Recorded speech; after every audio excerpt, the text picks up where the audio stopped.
Radhe Radhe, good morning everyone, welcome back to my channel. তোমাদের সকলকেই নতুন একটি ভিডিওতে অনেক স্বাগত জানাই।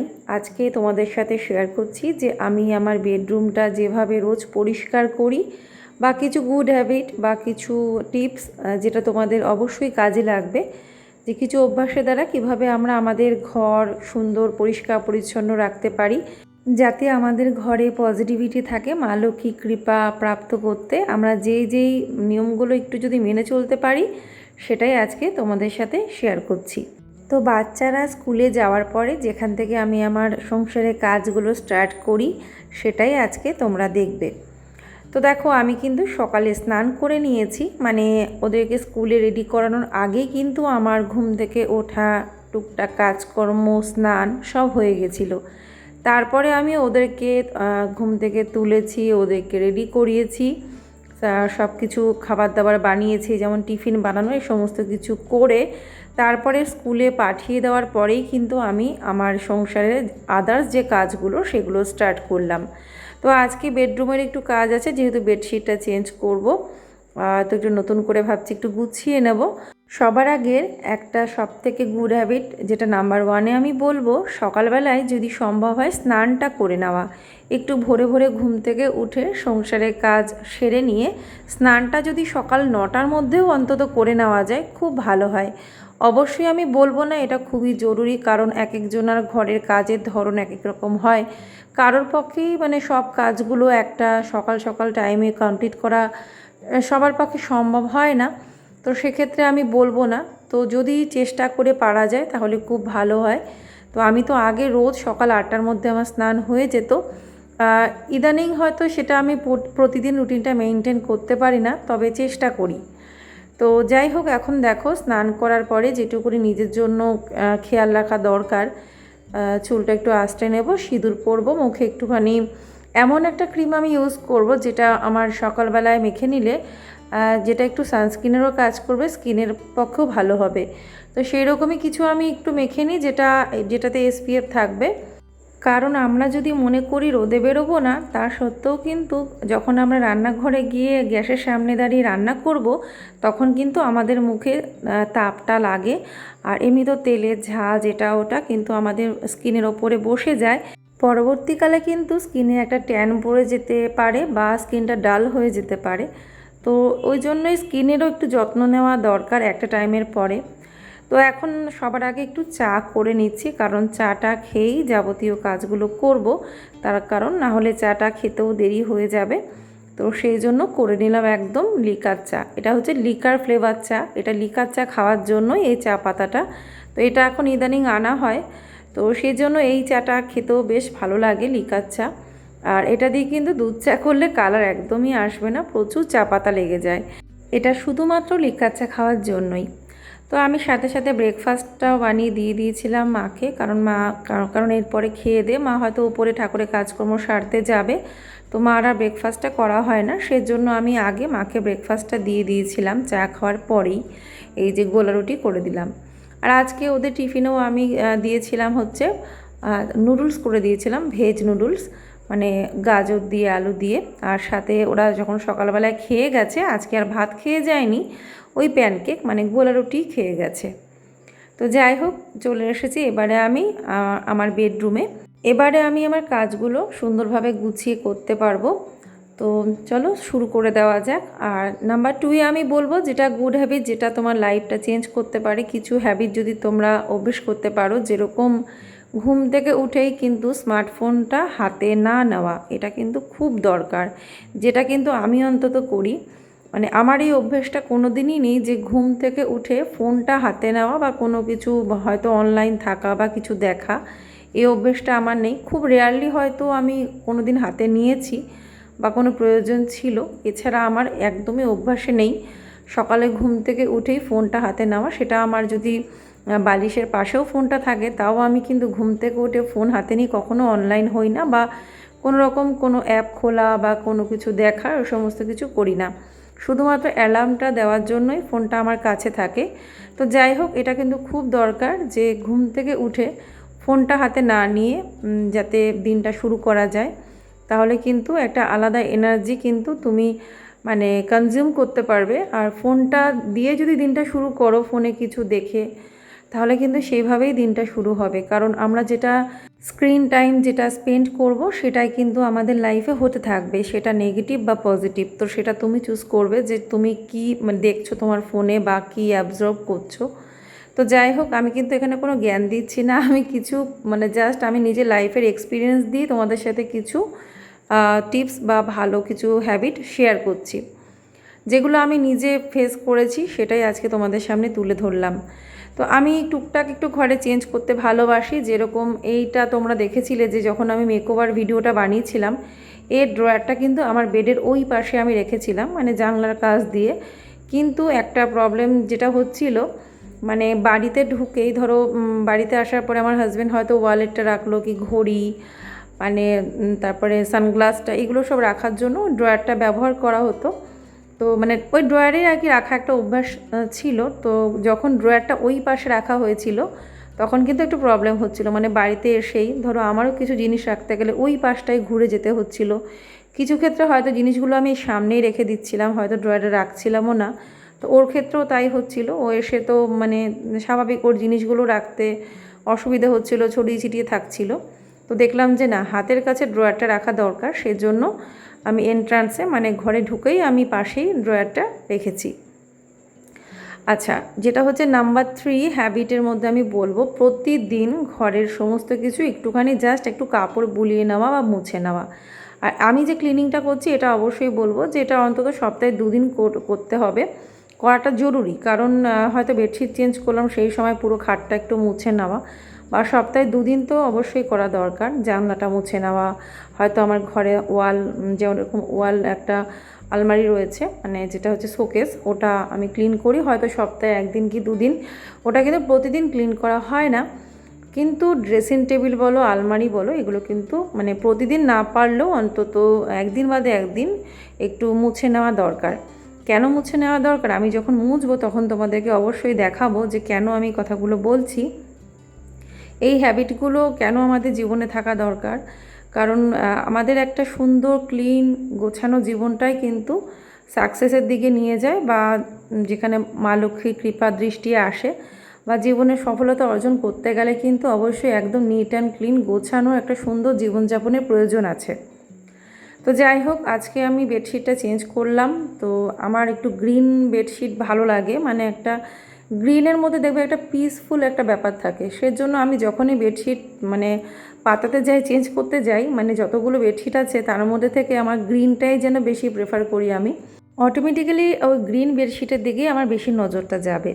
তো যাই হোক, আমাকে একজন বলেছিল গ্রিন বেডশিট নাকি ঘরের উজ্জ্বলতা অতটা আসে না, বা খুব তাড়াতাড়ি রঙটা ফেড লাগে, একটু মেরে লাগে দেখতে।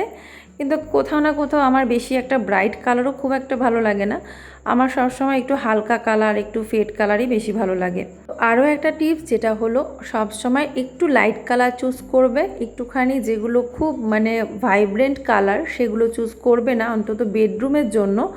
একটু পিসফুল, একটুখানি জাস্ট অফ হোয়াইট কালার, বা লাইট শেডে যে কালারগুলো আছে, pink colour, light green colour, এগুলো কিন্তু ভীষণই একটা পিসফুল কালার, আর এগুলো ঘরে একটা স্নিগ্ধতা আনে, আর বেডরুমে দেখবে যে একটা আলাদা একটা শান্তি, একটা সুন্দর এনার্জি কাজ করে।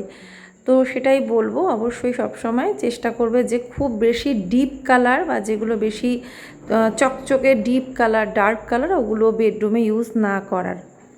তো যাই হোক, আমি এখানে দেখো বিছানাটা গুছিয়ে নিলাম, আর এই যে পিলো কভারগুলো, এগুলো একটুখানি কন্ট্রাস্টে অন্য কালারে আমি দিলাম, তার কারণ এর সাথে ম্যাচ করে আরও দুটো যে পিলো কভার সেটা ছিল না, তো সেরকমই অ্যাডজাস্ট করে আমি পিলো কভারগুলো সেট করি সব সময়। দুটো তো থাকেই, বাকি দুটো কিন্তু আলাদা কালার চুজ করতে হয়। আর বিছানায় সবসময় বালিশের সাথে দুটো কুশান বা একটা কুশান সাজিয়ে রাখলে দেখবে বিছানার লুকটাই কিন্তু পাল্টে যায়। তো এখানে আমি অটো ক্লিন করছি, সেটাও একটু শেয়ার করলাম, কারণ অটো ক্লিনটা কিন্তু এসির করা দরকার। অনেক সময় দেখবে এসিতে হয়তো মনে হচ্ছে ঠান্ডাটা হতে হয়তো সামান্য একটু বেশি সময় লাগছে, বা মনে হচ্ছে যেন আরেকটু কম ঠান্ডা হচ্ছে, আরেকটু যেন ঠান্ডা হতো, এরকম যদি কখনো মনে হয়, তার জন্য অবশ্য করে অটো ক্লিনটা ইউজ করবে, রিমোটেই থাকে। তো সেক্ষেত্রে ওটা অটোমেটিক্যালি এসিটার যে একটা ডাস্ট থাকে যদি জমে থাকে সেটা ক্লিন হয়ে যায়। অবশ্যই মানে সার্ভিসিংটা টাইমলি করা দরকার, না হলে কিন্তু বিল বেশি আসে। তো সেই জন্য অটো ক্লিনটা করলে কিন্তু ক্লিন থাকে এসি, তো মানে বিলটা বেশি আসার সম্ভাবনা থাকে না। তো যাই হোক, কিছু জিনিস মেনটেন করলে কিন্তু আমরা সব কিছু কন্ট্রোলে রাখতে পারি। আর এসি টেম্পারেচার আমরা কখনোই মানে আমাদের 24-এর নিচে দিতে হয় না। 24-এ এনাফ ঠান্ডা হয়ে যায়, প্রচণ্ড ঠান্ডাই হয়ে যায়। তো সেক্ষেত্রে আমাদের ওই 24 ডিগ্রির নিচে কিন্তু আমাদের টেম্পারেচার দিতে হয় না। তো কখনো 20-22 এরকম দিতে হয়নি, বা 18 এরকম দিতে হয়নি। তো যাই হোক, সেজন্য টেম্পারেচারটা একটা ফিক্সড রাখলে, বা একটা যেটা আমরা বডিতে অ্যাডজাস্ট করতে পারবো সেই রকম টেম্পারেচারে এসিটা রাখলে, তাহলে দেখবে যে এসির যে একটা বিল আসে, আমরা সবাই দেখবে চিন্তা করি যে এসি বেশি চালালে বিল আসে, সেটা কিন্তু কন্ট্রোলে থাকে অনেকটা। ঘরবাড়ি পরিষ্কার পরিচ্ছন্ন রাখার আরও একটা হ্যাবিট যেটা হলো প্রত্যেকটা জিনিসকে একটুখানি মেনটেন করা, পরিষ্কার রাখা। যেমন ধুলোবালি কিন্তু প্রত্যেকটা জিনিসের ওপরেই পড়ে, যেটা হয়তো আমরা কোনোটায় খেয়াল করি, কোনোটায় করি না। তো যাই হোক, সেটাই আমি তোমাদের সাথে শেয়ার করছি। দেখবে আমি মোছার পরে তোমাদের দেখাবো যে কেন বলছি। এই যে ধুলোটা দেখতে পাচ্ছ, জাস্ট আমি 2 দিন মুছিয়ে নিই, তাতেই এরকম ধুলো। তো সবার ঘরের ক্ষেত্রে হয়তো কম বেশি হতে পারে, আমি সেটা বলছি না। তো এই কারণেই প্রত্যেকটা জিনিস একটু কাপড় বুলিয়ে নেওয়া দরকার, যদি সম্ভব হয় প্রতিদিন, তা না হলে অন্তত একদিন বাদে বাদে প্রত্যেকটা জিনিস একটু মুছে নেওয়া প্রয়োজন। আর দেখবে আমরা যখন আয়নার সামনে দাঁড়াবো ড্রেসিং টেবিলে, তখন যদি দেখি ড্রেসিং টেবিলের ওই আয়নাটার ওপরে ধুলো জমে আছে, দেখবে তখন নিজের কাছেই একদম ভালো লাগবে না। আর এতে কিন্তু ভালো মতো নেগেটিভিটি ছড়ায়। ঘরে যত ধুলো থাকবে, ঝুল থাকবে, ততই কিন্তু আমাদের সংসারে নেগেটিভিটি ছড়াবে। তো এইগুলো একটু মেনটেন করতে পারলে, বা একটু ভালো অভ্যাস একটু রাখতে পারলে কিন্তু আমরা কিন্তু লাইফে দেখবে অনেকটাই ভালো থাকতে পারি। তো যাই হোক, এবারে আমি এখন লাস্ট ঘর ঝাড় দিয়ে নেব। ঝাড় দিয়ে তারপরে মুছে নেব। দেখো, সব ঘর ক্লিন করা আমি কিন্তু একটা ভিডিওতে শেয়ার করতে পারছি না, আমি জাস্ট আজকে আমার বেডরুমটা দিয়েই তোমাদের সাথে শেয়ার করছি। তবুও স্টাডি রুমটাও যে আমি গুছিয়ে নিয়েছি, সেটাও তোমাদের সাথে এই ভিডিওতে একটু শেয়ার করে দেব। তো তারপরে ঘরটা ঝাড়ু দিয়ে নিলাম, আর দেখবে আনাচে কানাচে কোনো ঝুল ধুলোবালি আছে নাকি, এটা কিন্তু আমি দেখি। দেখতেই পেলে দরজার পাশে আমার মনে হলো একটু ঝুল মতো, তো একটু দেখে ঝাড় দেওয়ার সময় এগুলো যদি আমরা পরিষ্কার করে নিতে পারি, দেখবে সেরকম একটা নোংরা জমছেও না, আর খুব একটা ডিপ ক্লিনিংয়ের প্রয়োজন হয় না, যদি আমরা টুকটাক হালকা ময়লা পরিষ্কার করে নিতে পারি। তো যাই হোক, আমার ঘরের কাজ এখন কমপ্লিট হলো। আমি জাস্ট একটু মুছে নেব একটু পরে, পুরো ভালোভাবে ঝাড় দিয়ে পরিষ্কার করে নিলাম। আর এই পাপোশগুলো কিন্তু বাইরে থেকে, মানে ডোরম্যাটগুলো, এগুলো বাইরে থেকে ঝেড়ে এনেছি। তো এবার তোমাদেরকে পুরো ঘরের লুকটা একটু দেখিয়ে দিই কেমন লাগছে। এই যে এখানে এনে রাখলাম এই ড্রয়ারটা, স্টোরেজ ড্রয়ারটা, কারণ এটাতে ওই যে বললাম সমস্ত এসেনশিয়াল জিনিসপত্রগুলো থাকে, তো রাখতে সুবিধা হয়। ঘরে ঢুকেই যে জিনিসগুলো রাখা দরকার হাতের সামনে, তো ড্রয়ারে রাখা হয়। বাকি আমার ডেইলি ইউজের জামা কাপড়গুলো ওর মধ্যে থাকে। আর এই যে পুরো ঘরের লুকটা এখন এরকম লাগছে। ওই কর্নারটা সেই আবার চেঞ্জ করে দিলাম, এই গাছটা রেখেছি, খুব সুন্দর লাগছে দেখতে। তো চলো তোমরা পুরোটা একটু দেখে নাও, তারপরে আবার তোমাদের সাথে কথা বলছি।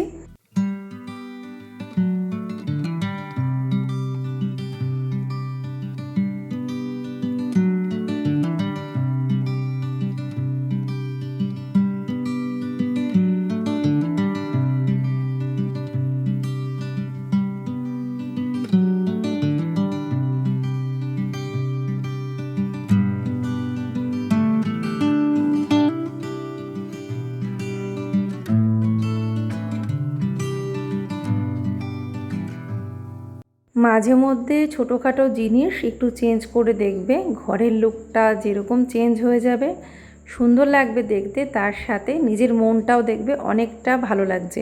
আমরা হাউসওয়াইফরা যারা দেখবে বেশিরভাগ সময়টা চার দেওয়ালের মধ্যেই হয়তো কাটিয়ে দিই, তাদের কিন্তু এইরকম ঘরের কাজের মধ্যে বা সংসারের কাজের মধ্যেই কিন্তু আমরা আমাদের খুশিটা খুঁজে নিই। বা কাজ হলো সত্যি একটা নেশার মতো, সংসারে কাজ করাটাও একটা নেশার মতো। তা না হলে কিন্তু তুমি সেইভাবে দেখবে মেনটেন করতে পারবে না। সব কিছুই তাই, যেমন আমার ইউটিউবে ভিডিও করাটাও একটা নেশার মতো।